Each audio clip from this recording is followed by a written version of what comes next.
नमस्कार, बहुत स्वागत है आपका हमारे समाचार में और मैं हूं आपके साथ दिव्या शेखावत। ना ज्यादा चाहिए और ना ही कम चाहिए, हमको हमारा हक चाहिए। मेरे पीछे आप तख्तियां देखेंगे कि ये वो टीचर्स हैं जो बच्चों को पढ़ाते हैं और आज इन्हीं टीचर्स को जो है अपना हक मांगने के लिए, अपनी मेहनत मांगने के लिए जो है शहीद स्मारक पर धरना प्रदर्शन करना पड़ रहा है। मैं आपको एक बार बता दूं कि कंप्यूटर अनुदेशक कैडर में जो है संशोधन और विस्तार की मांग को लेकर ये तमाम टीचर्स यहाँ पर मौजूद है। पूरे राजस्थान भर से लोग यहाँ पर आए हैं कि एक बार राजस्थान सरकार इनकी आवाज सुने, राजस्थान सरकार तक इनकी आवाज पहुंचे। बहुत सारे टीचर्स हैं, इनसे बात करेंगे कि क्या कुछ प्रमुख मांगे इनकी। वैसे तो दो मांगे हैं और दोनों ही मांगे राजस्थान सरकार के कानों तक कितनी जल्दी पहुंचती है। भजनलाल शर्मा कितनी जल्दी इनकी मांगों को सुनते हैं, एक बार बात करेंगे। कहाँ से आए हैं आप लोग? जी मैं डीडवाना कुचामन से आया हूँ और झालावाड़ यहाँ से पूरे राजस्थान से यहाँ पर कंप्यूटर अनुदेशक आए हैं। मैडम, हम आपको ये बताना चाहते हैं कि 2022 में कंप्यूटर अनुदेशक की वैकेंसी आई थी, उसके बाद आज तक कंप्यूटर अनुदेशक का कैडर विस्तार नहीं किया गया। राजकीय जो सेवाएं होती है उनमें कैडर का एक रोल होता है कि प्रमोशन का एक चैनल बनता है। हमारे तो पहली मांग तो ये थी कि मैडम हम 9वीं और 10वीं में कंप्यूटर शिक्षण के लिए लगाए गए थे और नाम हमारा कर दिया गया था कंप्यूटर अनुदेशक। पहला तो नाम कंप्यूटर अनुदेशक कर दिया गया। दूसरी बात, हमें जो 9वीं 10वीं में कंप्यूटर किसी भी विषय को पढ़ाते हैं उनका जो वेतन होता है, लेवल होता है वेतन का, वो लेवल 12 या 11 होता है और हमारा वेतन L8 और ग्रेड पे 2800 किया गया, जो एक सरासर हमारे साथ अन्याय है। जो 9वीं 10वीं में पढ़ाते हैं उनका ग्रेड पे 4200 है, जबकि हमारा ग्रेड पे 2800। एक 11वीं 12वीं में ऑप्शनल सब्जेक्ट होता है और उसको पढ़ाने वाला जो पद होता है उसको व्याख्याता का पद दिया गया है और व्याख्याता का जो वेतन होता है ग्रेड पे होता है 4800 होता है, जबकि हमारे जो सीनियर कंप्यूटर इंस्ट्रक्टर हैं लगभग 1000 विद्यालयों में आज कंप्यूटर विषय को ऑप्शनल सब्जेक्ट के रूप में एक छात्र राजकीय विद्यालय में ले सकता है, लेकिन उनको अध्यापन कराने वाला जो वरिष्ठ कंप्यूटर अनुदेशक है उसका ग्रेड पे 3600 रखा गया है, जबकि व्याख्याता का वेतन ग्रेड पे 4800 रखा गया, जो एक सरासर अन्याय है। एक टेक्निकल सब्जेक्ट के जो विधिवेता है, ज्ञाता है, उसका वेतन 3600, जबकि नॉर्मल आर्ट्स के जो सब्जेक्ट होते हैं उनका जो व्याख्याता होते हैं उनका ग्रेड पे 4800 रखा गया है, जो एक सरासर अन्याय है। तो हमारी सरकार से ये मांग है और एक वाजिब मांग है कि हमारा एक तो कैडर का जो प्रमोशन का चैनल है वो बढ़ाया जाए, दूसरा हमारा वेतन भी अध्यापक, वरिष्ठ अध्यापक और व्याख्याता के समकक्ष किया जाए, क्योंकि हमारा कार्य उनके समकक्ष है। समान वेतन, समान कार्य का समान वेतन मिलना चाहिए।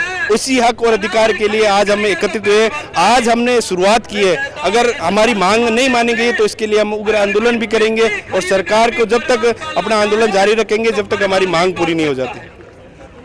क्या कहेंगे सर, क्या लगता है भजनलाल जी तक ये आवाज पहुंचेगी? भजनलाल जी सुनेंगे इस आवाज को? मैडम, आज इस धरने के बाद हमारा डेलीगेशन सीएस साहब से मिलने के लिए गया हुआ है और हमें लगता है कि सीएस साहब हमारी बात मुख्यमंत्री तक जरूर पहुंचाएंगे और मुख्यमंत्री जी शिक्षा विभाग के अंदर कार्यरत इन अनुदेशकों की जो समस्या है उनका समाधान कर आगे इनके प्रमोशन चैनल और वेतन विसंगति जैसे इनके मुद्दे हैं उन मुद्दों का समाधान जरूर करेंगे। ये हमें आशा है सरकार से, और चैनल के माध्यम से भी, आपके चैनल के माध्यम से भी हम सरकार तक ये बात पहुंचाना चाहते हैं कि हमारी जो मांगे हैं वो मांगों का समाधान किया जाए जल्द से जल्द। धन्यवाद। कुछ महिलाएं भी एक बारी मैं पूछना चाहूंगी। देखिए, मैं देखती हूँ लोगों को कितना पढ़ते हैं, लिखते हैं, सरकारी नौकरी लगते हैं। क्या कुछ कहेंगे, सरकार से क्या मांगे हैं आप लोगों की? मैम, हमारी मुख्यतः 2 मांगे हैं, एक तो वेतन विसंगति दूर हो और दूसरा कैडर निर्माण हो।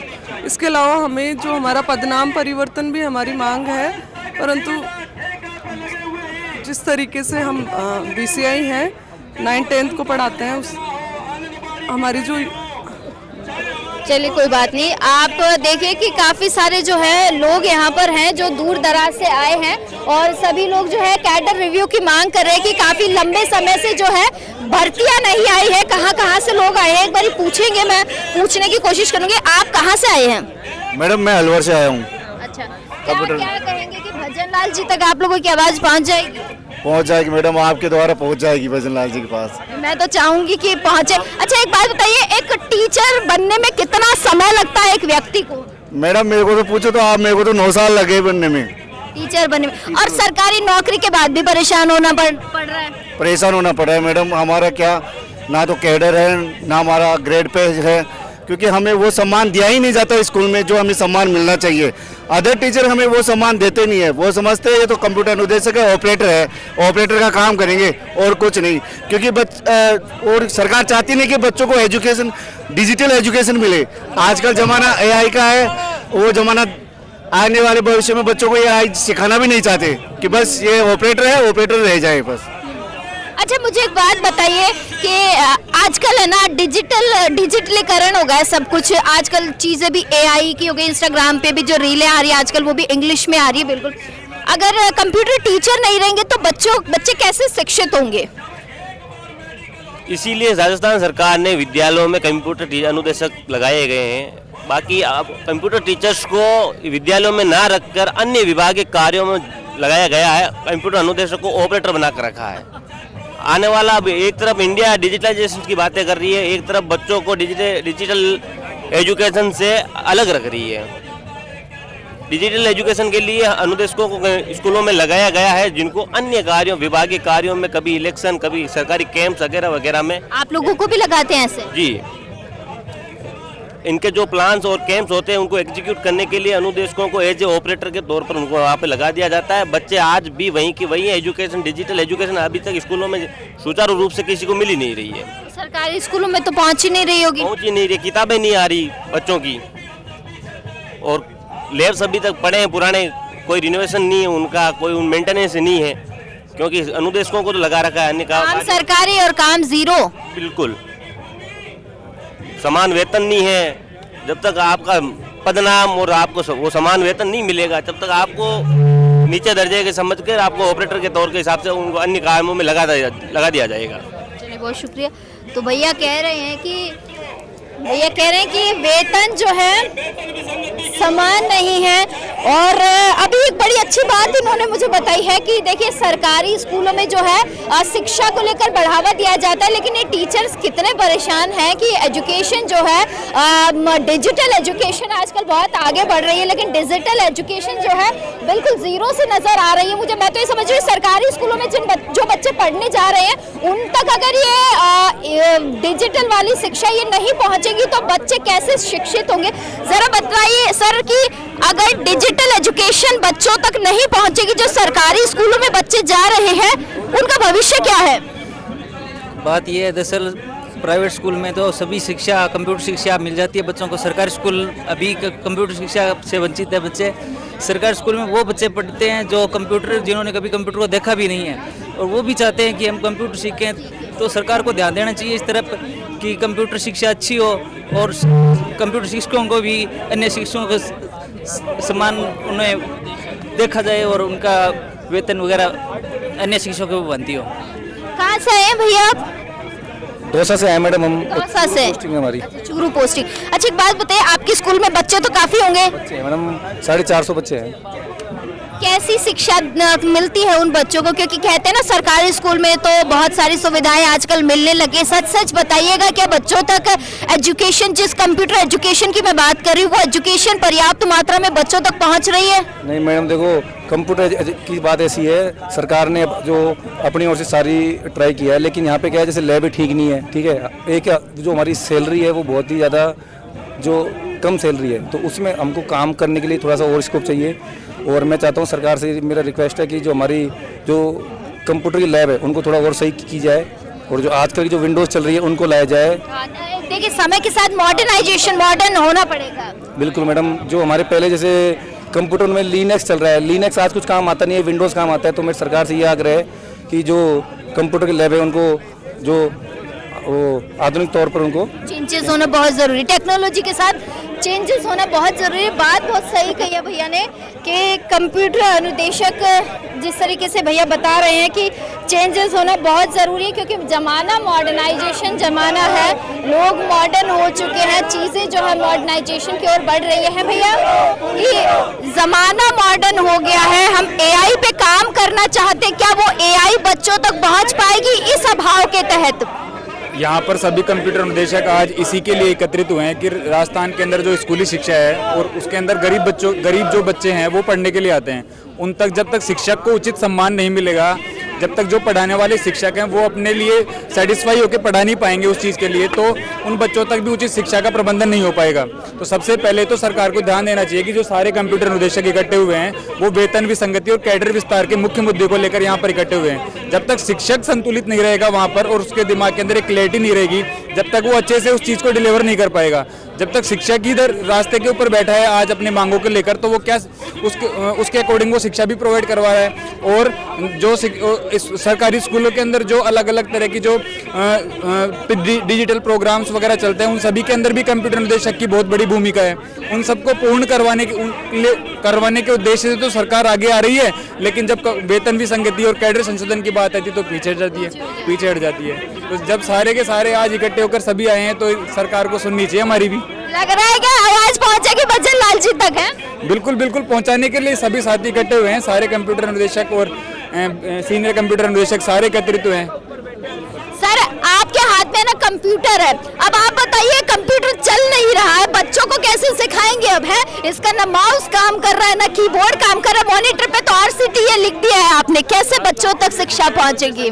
मैडम इसके लिए राजस्थान कंप्यूटर टीचर्स एसोसिएशन से जो भी हमारे साथी जुड़े हुए हैं वो सामुदायिक सहभागिता से भी इसके लिए कार्य कर रहे हैं। सरकार को बार बार लिख भी रहे हैं कि जहाँ पर जो लैब्स है प्रॉपर काम नहीं कर रही है, कंप्यूटर सिस्टम नहीं चल रहे हैं, कुछ सरकार उसमें योगदान करे, कुछ हमारे जो समाज के बाबासा लोग हैं वो उसमें योगदान करें, तभी ये चीज़ें सुधर सकती है। मतलब बटन सारे दब जाएंगे फिर? क्या मैम? सारे बटन दब जाएंगे बच्चों के लिए फिर अगर सर मांगे पूरी हो जाएंगी तो? बिल्कुल मैम, समाज और जो हमारा पूरा तंत्र सरकार ये चाहे तो ये कोई बहुत बड़ी परेशानी वाली बात नहीं है, क्योंकि डिजिटल इंडिया के तहत बहुत सारे लोग इसमें सपोर्ट भी कर रहे हैं, बामासा भी आगे आ रहे हैं, प्लस गवर्नमेंट को भी कुछ करना पड़ेगा, क्योंकि बहुत सारी ऐसी लैब्स पड़ी है गाँव में, स्कूलों में, जहाँ बिल्कुल डंप पड़ी है। दूसरा कि बहुत सारी स्कूलें जिनमें अभी कंप्यूटर लैब है ही नहीं, इसलिए ये एक सपना सा लगता है कि डिजिटल इंडिया का सपना हमारा कैसे पूरा होगा। दूसरी सबसे बड़ी जो नीड है मैडम, केवल कंप्यूटर होना ही काफ़ी नहीं है, उनको सिखाने के लिए जो टीचर्स हैं वो टीचर्स होने ज़रूरी है और पर्याप्त मात्रा में होने ज़रूरी है। अभी पूरे राजस्थान के अंदर लगभग 15 जो हमारे पास जो स्कूल्स हैं वो 10-15 हज़ार से बड़ी सीनियर स्कूल्स हैं, उनमें टीचर्स की संख्या मात्र 5-6 हज़ार है कंप्यूटर टीचर्स की। तो कंप्यूटर टीचर्स की नई भर्ती भी आनी चाहिए। दूसरा जो भी इन्होंने लिया है एक बीच मझधार में से छोड़ दिया है कि इनका नया नाम भी कंप्यूटर अनुदेशक दिया है, ना इधर ना उधर। तीसरा जो जैसे हरियाणा दिल्ली जो अपन बात करते हैं, इसके अंदर केंद्रीय विद्यालय और नवोदय विद्यालय EMRS स्कूल, इनमें कंप्यूटर जो सब्जेक्ट है वो एक बोर्ड सब्जेक्ट होता है, अनिवार्य विषय होता है। वैसे ही राजस्थान के अंदर भी एक अनिवार्य विषय होना ये बहुत ज़रूरी है।